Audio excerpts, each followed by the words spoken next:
Boa tarde a todos aqueles que nos acompanham diretamente da paróquia Nossa Senhora da Assunção de Barbacena.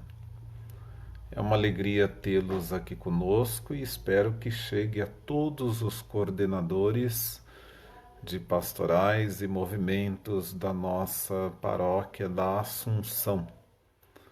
Nós estamos aí neste ano ainda de pandemia, caminhando nesta neste contexto de novela, né, que nós dizemos a onda, hora vermelha, hora roxa, hora amarela, enfim, nós precisamos caminhar. Pelo nosso planejamento, nós temos este ano a nossa Assembleia Paroquial e das comunidades e vamos nos preparando para que surjam os novos coordenadores nas comunidades e nas pastorais. Antecipadamente, eu havia enviado um texto ao coordenador paroquial de pastoral para que dirigisse esse texto a todos os coordenadores das pastorais e de comunidade, refletindo sobre o amor do serviço, o amor no serviço pastoral, e sugerindo de que as pessoas conseguissem via internet, virtualmente, via Zap ou de qualquer forma conseguisse fazer reunião com as suas pastorais e a avaliação da ação pastoral que fora determinada da última assembleia e que vocês foram convidados a eleger os pontos importantes para a caminhada pastoral.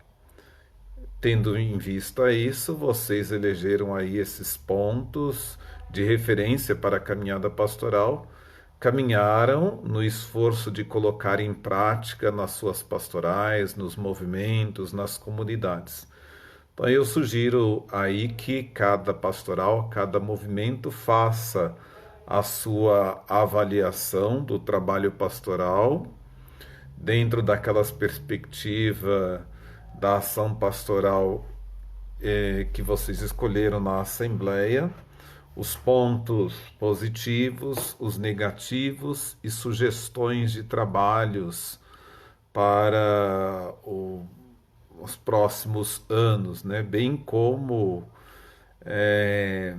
o que dificultou a executar a ação pastoral que vocês votaram na Assembleia. E com isso, façam essa avaliação do trabalho pastoral e não dos coordenadores de pastoral, mas do trabalho pastoral. E aí comecem a pensar os novos coordenadores, né? Nós sabemos que nas coordenações nós temos pessoas aí de 8, 10, 15 anos coordenando uma pastoral, né?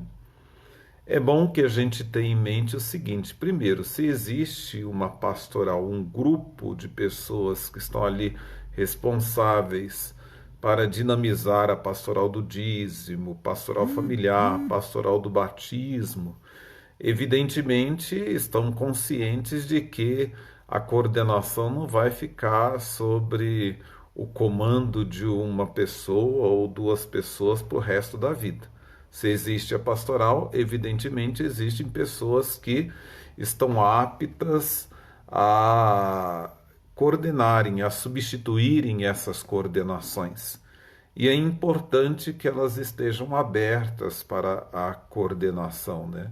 Para que haja esse revezamento de coordenação até em respeito ao estatuto das coordenações pastorais, tanto do CCP, quanto do CPP, quanto das pastorais específicas, né, que há um tempo determinado. Mas aí a gente se pergunta assim, como surgem os coordenadores, né? Em nossas comunidades pastorais ou movimentos. Detecta-se três maneiras como surgem os agentes e líderes de pastoral em nossas comunidades e paróquias. Aqueles que fazem o próprio caminho, que é o 1. O 2, indicado pelo pároco, pelo antigo coordenador. E o 3, escolhido pelo grupo. Aqueles que fazem o próprio caminho correm o risco de esquecer a meta do grupo por se sentir sob a magia da sua própria determinação e poder. Correm o risco de verem o seu ego exaltado e muitas vezes aplicam um auto-julgamento supervalorizando-se. Então, digo de que são as pessoas que muitas das vezes acabam se tornando donas das suas pastorais e dos seus movimentos, e muitas das vezes com discurso da impossibilidade de arrumarem substitutos, que não conseguem outros para substituí-los, né? E eu sempre tenho para mim o seguinte: se você não tem alguém que possa lhe substituir na coordenação, a pergunta que devemos fazer: será que existe realmente aquela pastoral? Ou aquela pastoral é somente o coordenador que anos veio carregando aquele trabalho? Depois, o segundo tipo, aqueles que foram indicados por alguém superior. O coordenador terá que usar de todas as suas habilidades possíveis para fazer com que o grupo o aceite não apenas como chefe, mas como líder. Aí a gente fala as dificuldades, né? Porque a pessoa entra, então ela tem que começar a se inserir, né? A se colocar, a assumir o espaço dela. E muitas das vezes há conflitos, né? E o terceiro, aqueles que foram escolhidos ou eleitos pelo grupo, que eu acho o que é viável, né?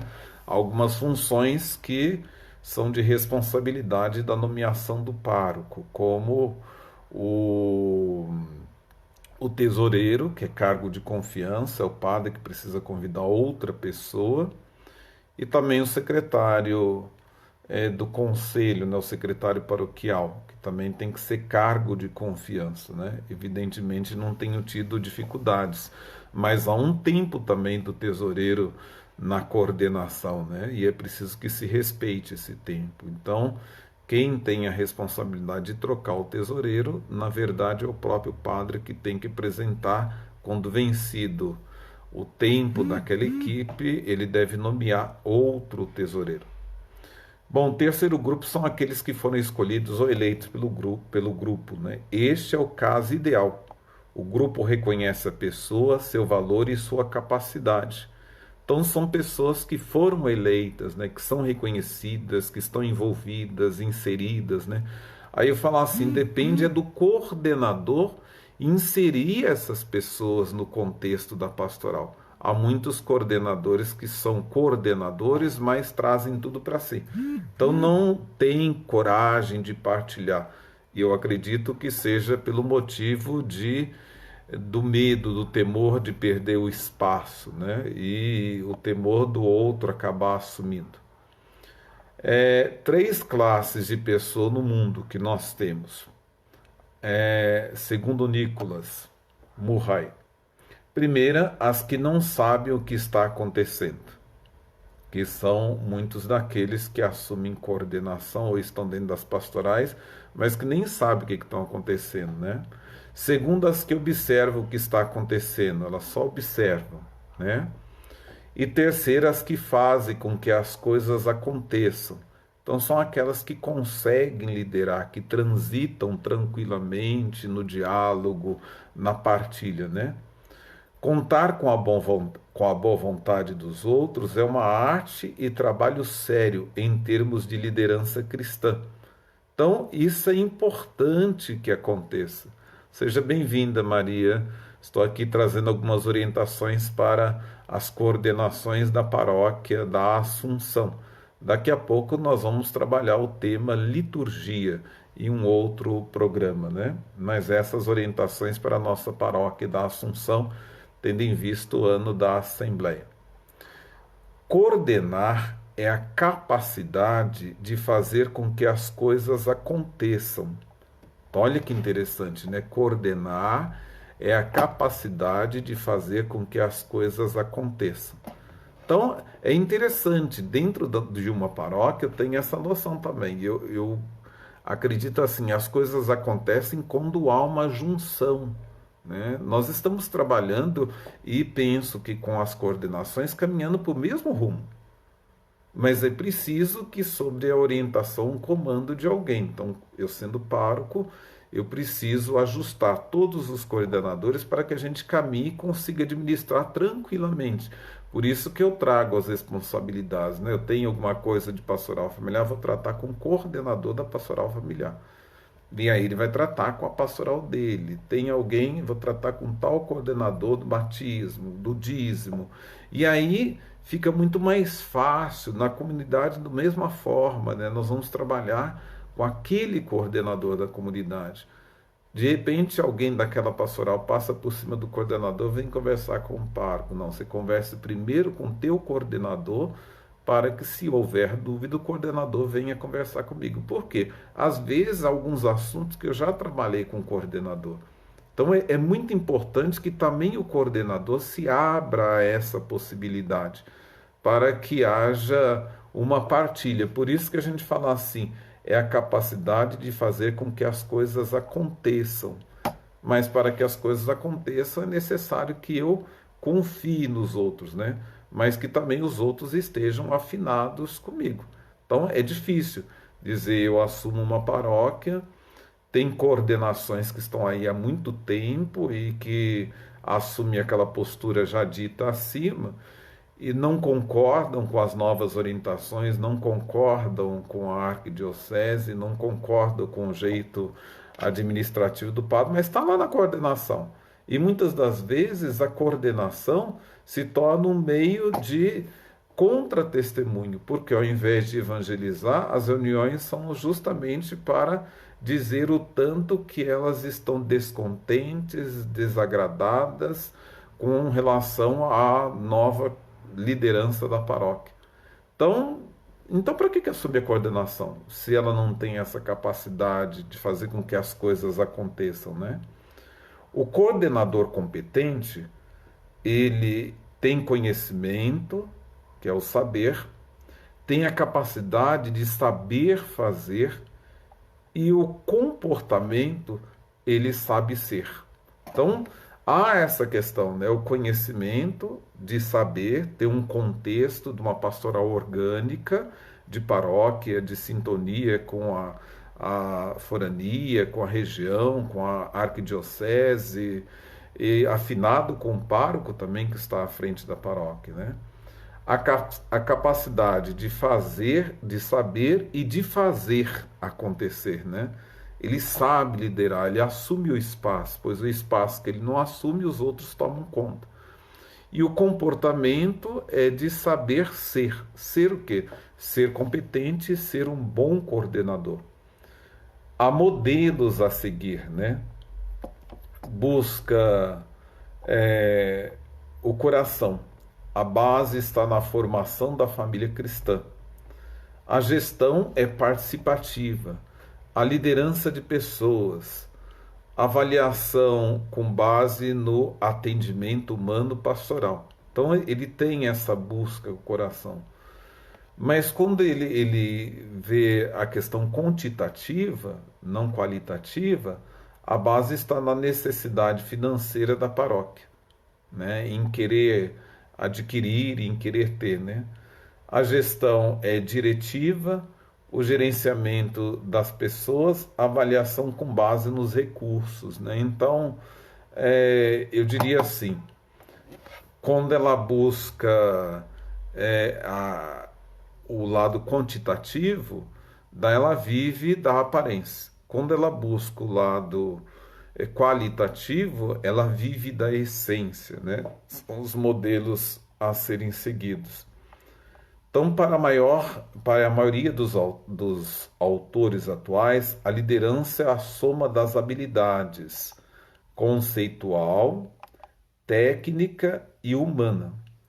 A habilidade conceitual refere-se à compreensão do funcionamento de todas as áreas da organização, bem como aos diferentes níveis hierárquicos e organogramas. Então, olha, essa é a habilidade conceitual. A habilidade técnica refere-se à formação adquirida para o exercício da função através de cursos e treinamentos que geram conhecimentos e experiências práticas e específicas da área de atuação.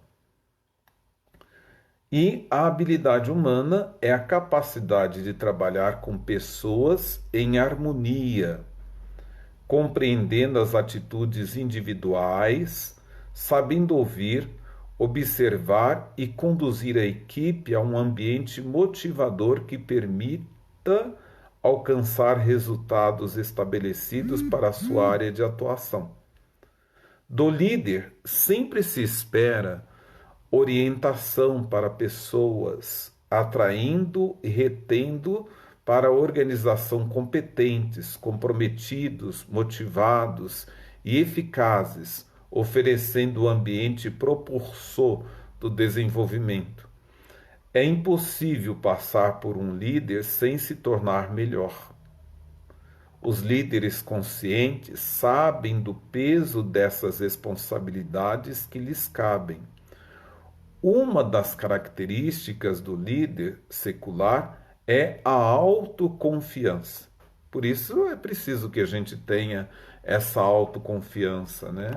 Há muitos líderes que assumem e não têm autoconfiança, deixa-se abater, se incomodar, se levar pelas conversas e por tantos outros males que possam afetar o grupo, e aí acaba se desestruturando constantemente. Mas quando ele sabe se impor, ele tem autoconfiança e assume com técnica, com conceitos e tantas outras coisas mais que vai fazer com que ele segure aquela liderança. Uma das características do líder espiritual é a confiança em Deus. Por isso, a liderança cristã é a soma das habilidades conceitual, técnica, humana e espiritual. Não somos apenas líderes, somos pessoas de Deus. Nosso trabalho não é uma mera função existente na igreja, mas uma missão que Deus nos confiou. Por isso precisamos tentar descobrir e seguir o jeito de agir, orientar e conduzir segundo os métodos de Deus. Por isso, devia ser nossa prece diária: Senhor, que a minha vontade não prevaleça sobre a tua. Qual é a meta do líder cristão? A meta do líder cristão não é obter sucesso administrativo. A meta do líder cristão é procurar a conversão do coração à santidade, ter boa e fraterna convivência com as pessoas, fortalecer-se na fé em Jesus e conduzir-se pelo seu caminho. Por isso, é inadmissível olhar de que há muitas pessoas que ocupam liderança e vivem aí disputando, brigando, criando. Parece que, eu digo com uma expressão tão popular, né? É tão difícil de largar o osso, né? E vive aí criando verdadeira confusão na vida da comunidade. O líder cristão deve dar às pessoas não do que aprendeu, mas do que experimentou. Basta olhar em 1 Coríntios, capítulo 13, versículo 1. O líder cristão, o líder cristão deve se tornar um caminho a ser seguido, não apenas alguém que ensina o caminho. Grande e diabólica tentação do nosso tempo, hoje em dia na liderança. Trabalhar em nome de Jesus, porém sem estar em sintonia com Ele ou menos conhecê-lo. Então, é o que a gente vê. Tem muita gente falando que está trabalhando com Jesus, mas está aí na vida da comunidade para aparecer. Então, às vezes, tem lá uma missa simplesinha, lá numa comunidade, uma reunião. Ah, não, eu não posso ir, que eu estou doente, essas coisas. Mas fala aí que tem uma festividade, vem o bispo, vem o cardeal, a pessoa quer aparecer, porque ela é líder, né? Se fizermos uma pesquisa, perceberemos que As maiorias dos líderes de nossas comunidades pastorais ou movimentos gastam em média somente 5 minutos por dia em oração. Não experimentam estilos de vida santificados e nem têm uma paixão interna por ver vidas optando por seguir a Cristo. Trabalhar para o Senhor na força do braço é certeza de esgotamento. Então, assim, a força do braço é essa disputa, né? Essa briga que a gente tem presenciado, né? Vivemos em uma época em que muitos líderes cristãos estão espiritualmente falidos. Para uma vida espiritual saudável, em primeiríssimo lugar, devemos ter uma vida de oração, o mínimo de 1 hora por dia. Não podemos esquecer das orações mentais. Em segundo lugar, devemos procurar viver uma comunidade verdadeira e não nos comportamentos como ermitões. Por isso, por uma equipe da missionária, nós precisamos trabalhar como uma equipe de missionários em prol da evangelização. Fica aí essa orientação para as nossas equipes de pastoral, né? Todos esses que assumem essas funções de coordenar. Eu digo assim, olha, as coordenações elas não são difíceis. Nós que colocamos dificuldades de lidar nas coordenações. E muitas das vezes nós que estamos dentro dos grupos é que nos tornamos dificuldades no grupo, pelo nosso jeito de ser e de agir dentro dos grupos. Se nós tivéssemos líderes capazes de dialogar, de fazer comunhão, nós teríamos comunidades onde as pessoas poderiam dizer, olha, aqui é bom estarmos. Por isso, a proposta que eu faço é justamente essa. Nós vamos fazer as nossas reuniões nas pastorais, já começar a pensar em outros coordenadores. Nos CCPs, eu vou passar e vamos começar a pensar em outros coordenadores de comunidades. E aí nós vamos fazer a avaliação do que foi a nossa caminhada na ação pastoral escolhida na assembleia passada. Pontos positivos, negativos e as dificuldades que encontramos para a implementação da ação pastoral. Na assembleia paroquial participam os novos coordenadores eleitos e aí nessa assembleia paroquial nós elegeremos os coordenadores paroquiais das pastorais e dos movimentos, ou seja, o coordenador ou a coordenadora paroquial de pastoral vai ser eleito aí nessa assembleia paroquial. E aí, possivelmente, se não o fizermos antes, também algumas pastorais terão lá a escolha dos coordenadores paroquiais. Mas a gente espera que isso seja feito antes para que as pessoas novas que estarão assumindo os trabalhos possam construir novas ações de trabalho pastoral. Assim, acredito que nós vamos evitar de sempre ter esses trocadilhos, né? Essas mesmas pessoas nas coordenações e nas pastorais. Eu falo que coordenar por muito tempo é se tornar dono do espaço.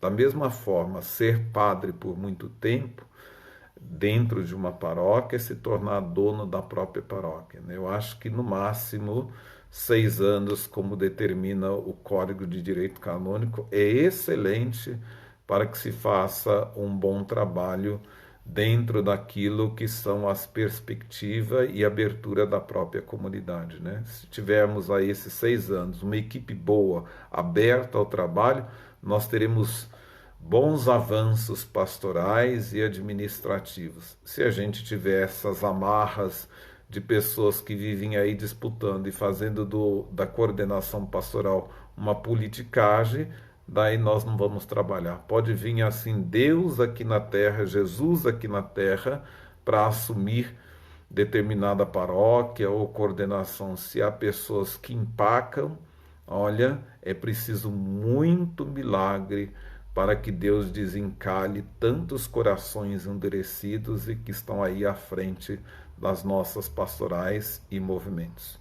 Por isso eu digo muito obrigado pelo seu trabalho, pela sua coordenação, pela consciência tua, pela sintonia sua com o pároco, com o coordenador paroquial de pastoral e com as propostas da nossa arquidiocese. Mas temos daqui para frente uma caminhada muito boa e longa com os nossos trabalhos, com as lideranças das pastorais e movimentos.